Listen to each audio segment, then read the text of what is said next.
Hey, it's Jay, and this is my review of the long-awaited, long-sought-after Snyder cut of the Justice League.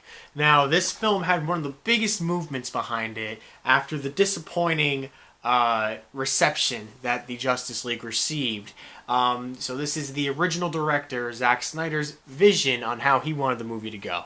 And the fan demand was enough that it actually got made and released on HBO Max yesterday as of the day of this recording, and I'm here to give my 2 cents on it. So without further ado, let's begin with the Snyder Cut, because we got 4 hours of content to sift through.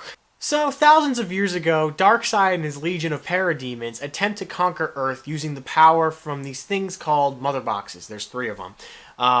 However, that attempt is foiled by a massive army consisting of Greek gods and Amazons and Atlanteans and even humans joining that fight with the help of one Green Lantern. Of course, they foil Darkseid's plan. Cut to present day, and the death of Superman following Batman vs. Superman has awakened these mother boxes again, and thus sending Steppenwolf, a follower of Darkseid, to Earth to try and regain his credibility and awake the unity, which is the goal of combining all 3 of these boxes, which does draw the attention of certain characters that we've met before. So Steppenwolf goes on a quest to collect the 3 mother boxes, and he starts his journey at Themyscira and is able to retrieve that box. This prompts Hippolyta, who is the mother of Diana, aka Wonder Woman, to send a message to Diana that a mother box has been taken. She then rekindles with Bruce Wayne, who is also forming a team at this point because he feels a threat is coming too. He enlists the help of Barry Allen, while Diana goes to recruit Victor Stone, aka the Flash and Cyborg respectively. And while Barry enthusiastically joins the League, Victor's a little hesitant at first. He changes his mind, however, when a bunch of Star Lab scientists are kidnapped because these parademons can smell the scent of the mother box on a person, and so they're looking for the mother box that's protected by humanity. So they capture all these Star Lab scientists and are, trying to get the information out of them, and that's what gets Victor to join the crew. So Steppenwolf then goes after the Atlantean mother box and is able to retrieve it too, but this forces Arthur into action, Arthur being Aquaman, who previously denied Bruce's invitation to join the Justice League, but now he kind of has to because the mother box has been taken. The rest of the team goes to Commissioner Gordon to get some inside info on where Steppenwolf might be, and it leads them to Gotham Harbor, underneath Gotham Harbor.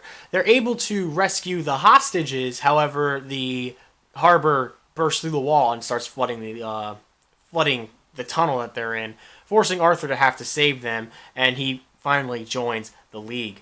Cyborg had been hiding the mother box, hidden, protected by humanity. He hid it so that Steppenwolf can find it, and he uses it to pretty much explain his plan. These are quote-unquote change boxes, and his dad, Silas Stone, used it to put Victor back together after a bad car accident that killed his mother, and should have killed him too, had Silas not used the mother box to put him back together. And so he thinks that it could be used to resurrect Superman. And a little bit of a feud and a little bit of a debate goes on whether or not they should tamper with this and resurrect him.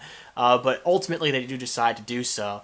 And they retrieve Superman's body and put him in some amniotic fluid at the same Kryptonian area where Lex Luthor resurrected or created Doomsday in the last film, or Batman vs. Superman, I should say. And with the help of Barry, who runs fast enough to activate the mother box, they are able to resurrect Superman. However, his memories don't come back with him, and he is just this mindless machine, and Victor senses this as a threat, and his targeting system activates. Obviously, he can't control it because the threat is imminent, for so what he thought, and attacks Superman, thus prompting him to go after the crew. And obviously, they're overpowered because it's Superman. I have a lot to say about that at the end of the discussion, but it's not looking too good for our gang. So the team is actually saved, not by any other heroes, but by Lois Lane, because she always comes to visit Superman's grave, and she was there the day that they decided to resurrect him, and she's the thing that snaps him back into reality, and they go off to their Smallville farm, which is the Kent's house, but it's been repossessed by the bank. So they just go there to reminisce, and Martha Kent is there, his mother, I should say, and this has got Superman back into reality. So now he's Superman again. He's not this mindless machine who doesn't know who he's fighting, who's on his side, and who's not.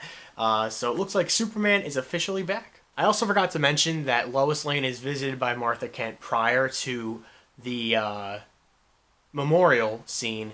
However, it isn't actually Martha Kent, it is Martian Manhunter, who is encouraging Lois to get back into the world, get back into work, because she hasn't been going to work since Clark's death. So I just forgot to mention that little snippet there.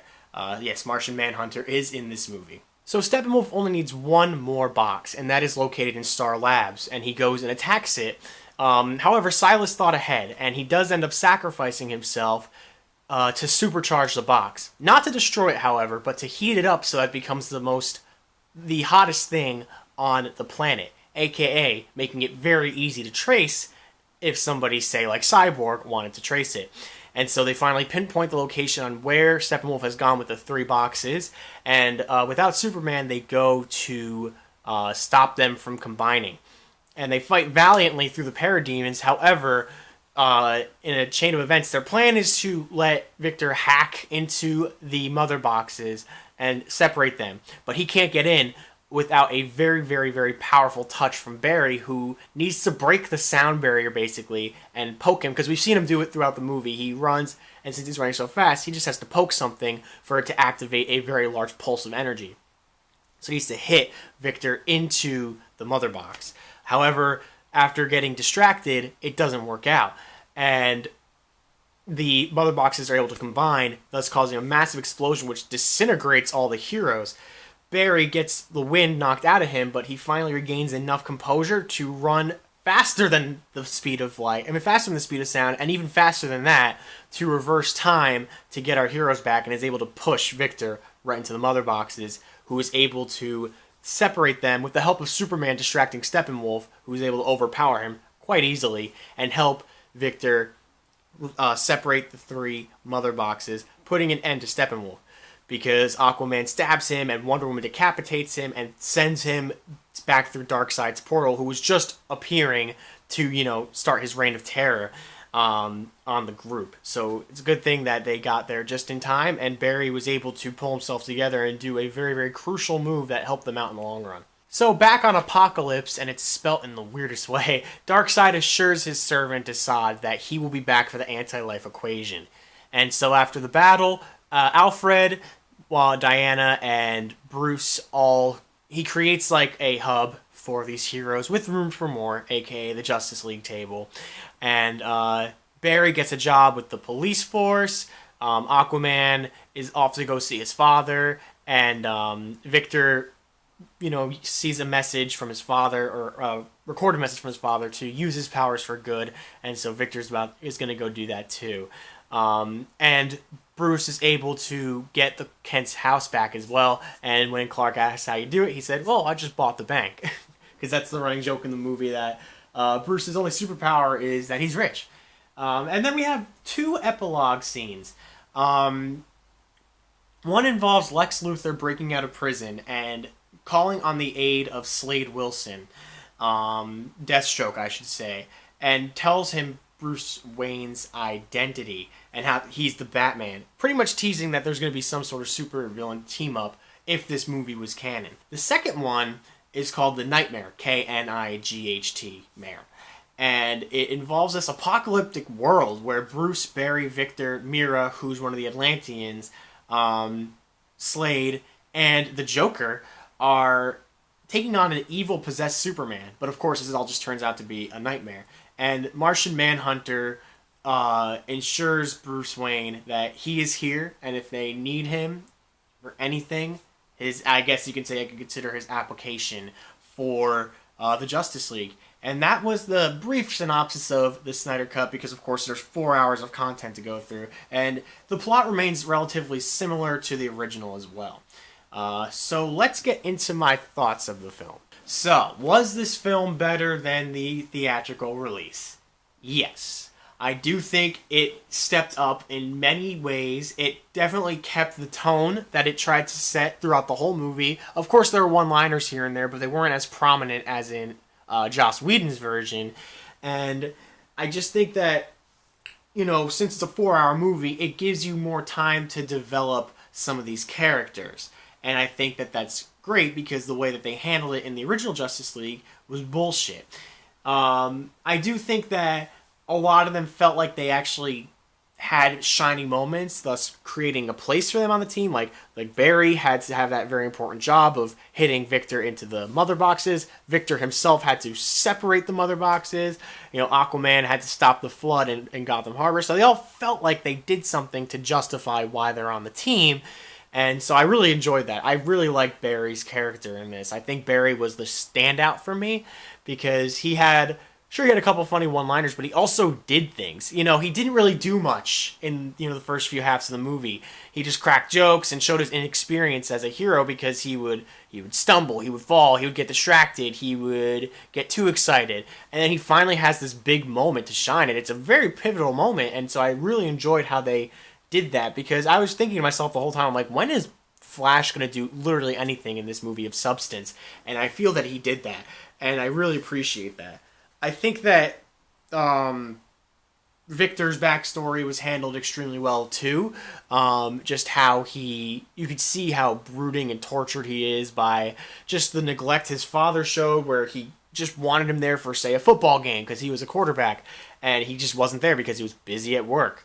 And just how brooding he is for turning him into this, because he takes the cyborg thing as a curse. I mean, obviously, because his entire body is now just metal. He's a machine, and of course he gets looks galore on the street. So he takes it as a curse at first, until he realizes what he can do to help people. Like this one woman who was clearly struggling financially, couldn't even withdraw $11 from the ATM.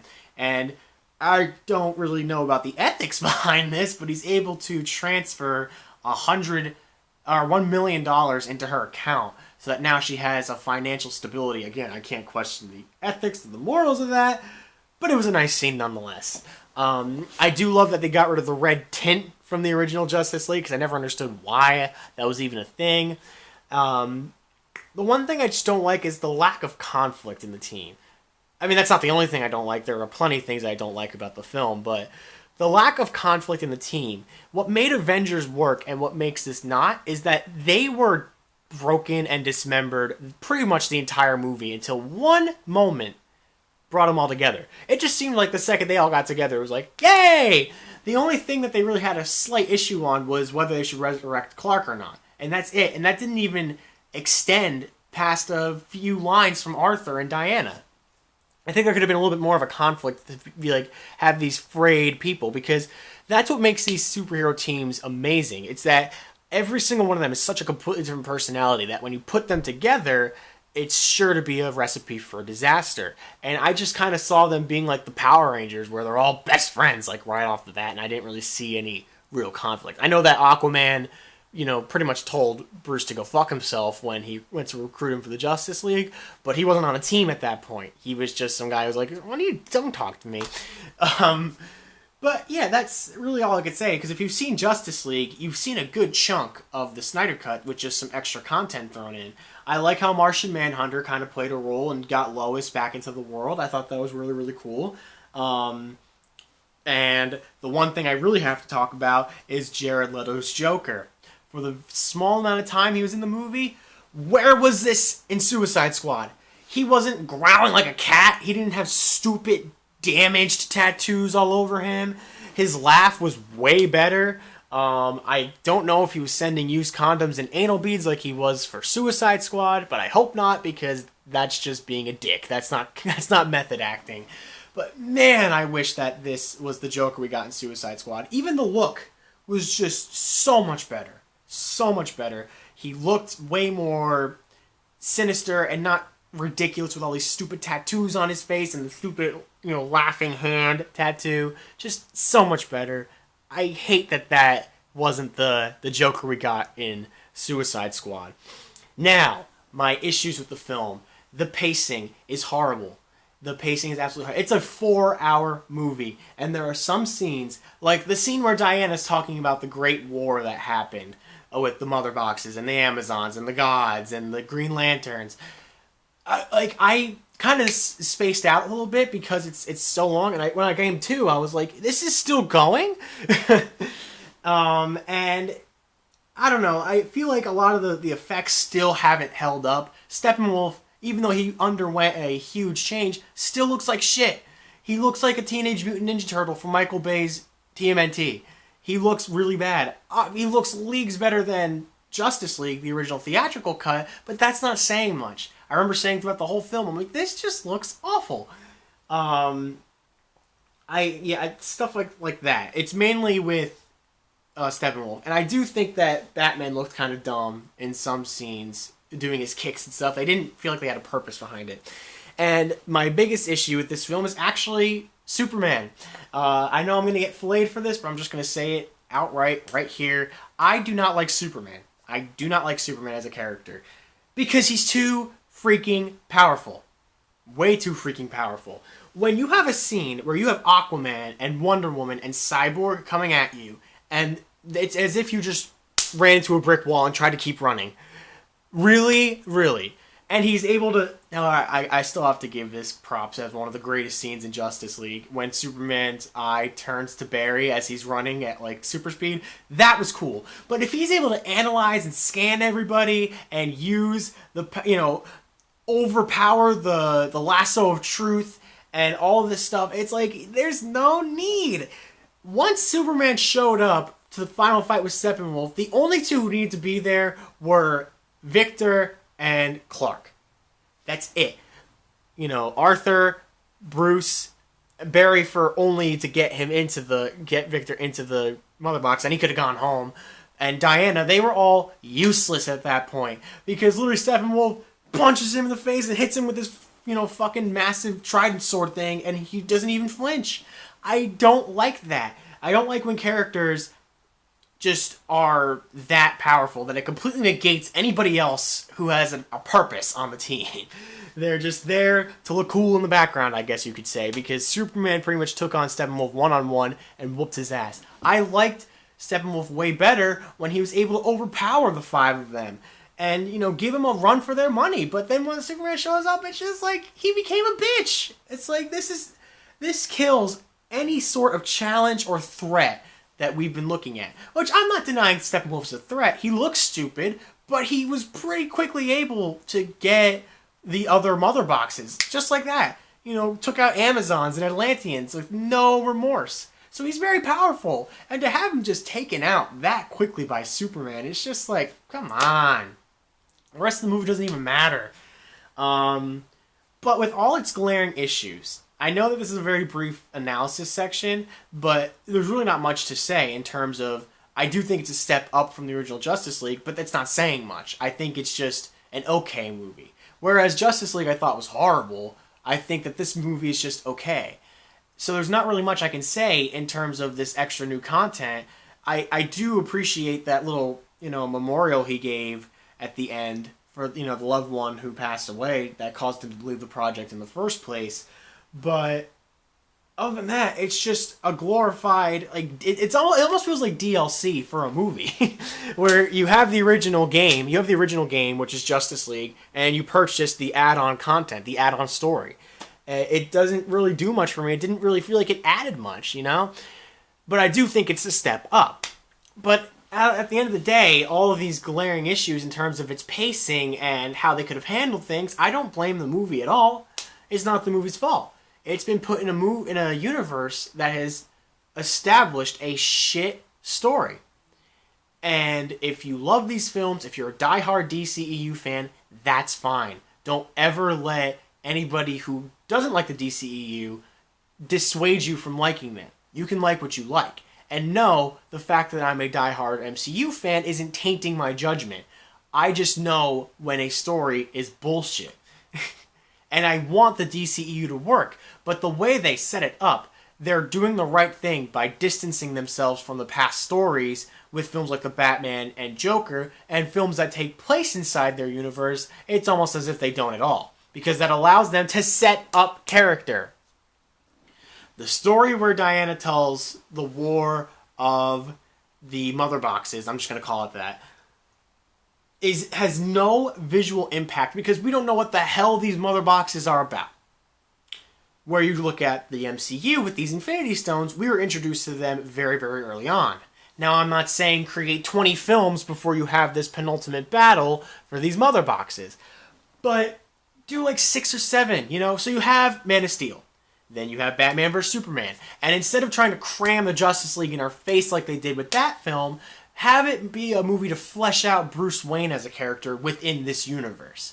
Have him, his conflict with Superman without, again, trying to force the Justice League down our throat. Then have the Suicide Squad, an out-of-left-field team-up. You know, they deal with the loss of Superman if you're going to continue that stupidity of killing him off after the second movie. And then you have Wonder Woman, where it shows Wonder Woman's origins back in the early 1900s. Fine. But then you should have had Aquaman, Cyborg, and Flash have their own films to lead up to the Justice League. And I think Cyborg should have been the film before Justice League, seeing as his father literally has a mother box in his freaking closet. And that could have been the end credit scene.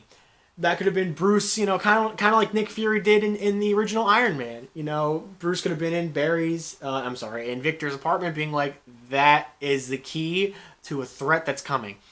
Build up these mother boxes. I understand that they had a scene in Batman vs. Superman, you know, when Lex Luthor's about to get arrested, but that's it. That's all we get in terms of these mother boxes. If we had time to set them up way more than we did and, you know, learn more about these MacGuffins, that battle might have seemed a little bit, you know, more impactful, but from the way it was, it just doesn't work. And you can't cram 3 origin stories, or 2 I should say, because Barry doesn't even get one. He doesn't even get a scene showing how he got his powers. Now, of course, comic book fans will know how he did, but we don't know. I've never read the Flash comics. I don't know how he gets his powers. And even if I did, what if I wanted to see the interpretation from here?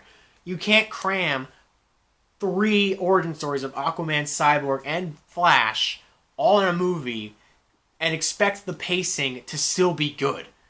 That would be like in the MCU if, in the Avengers, the only 2 we were introduced to were Iron Man and Cap, and then Thor, Hulk, Black Widow, and Hawkeye all got origin stories within that movie. It would just be so muddied and cluttered. And again, I'm not saying make a 20-movie arc before you get to your final battle, but the other 3 members should have gotten their origins before Justice League, but in their haste to keep up with Marvel, they lost what a universe could be. I really, really want the DCU to succeed. And there are films that I enjoy, like Wonder Woman, Birds of Prey, Aquaman. I haven't seen Shazam or 1984 yet, but I heard one was good and one was not so good. So I'm excited to see those. But I do think that if they just take a step back and rethink their story and maybe start to, you know, look towards a big baddie like Thanos, they could have a gold mine on their hand. I know that Ben Affleck stepped down from being Batman and Ray Fisher will no longer be Cyborg, but I don't know. You got to figure something out, because then you might as well not even call it the DCEU. You might as well just call it DC movies that don't have anything to do with each other. All in all, again, I can't blame the film for the pacing, because it just falls victim to the DCEU's lack of skill when it comes to story.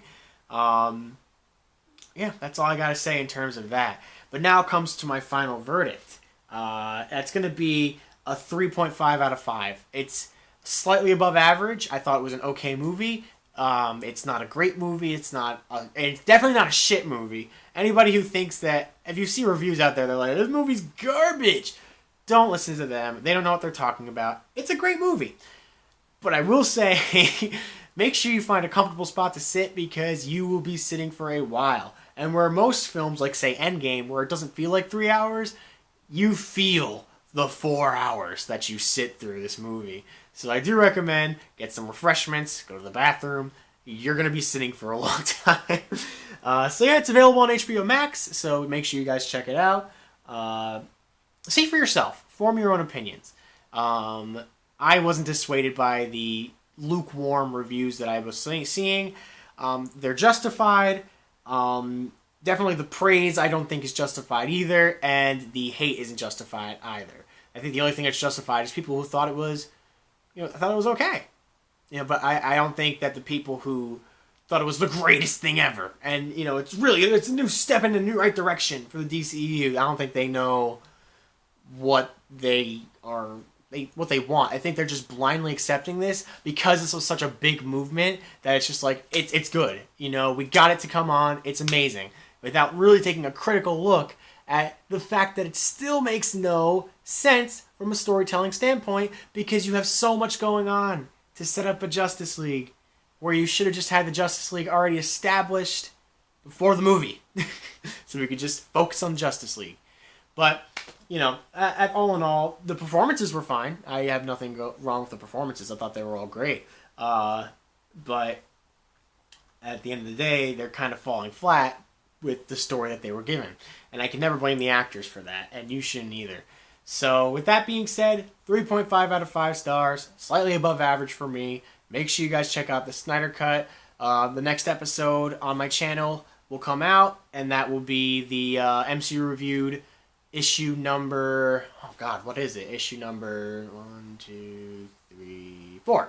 Issue 4, Falcon and Winter Soldier episode 1, because that just dropped today on the date of this recording. But I gotta finish editing this before I can film that one and edit it, so you'll see it sometime next week. And then, of course, Star Wars Chronicle will pick up right where it left off. I finished the production, as you guys noticed in the new intro. I hope you guys enjoy that. That's all I really have to say.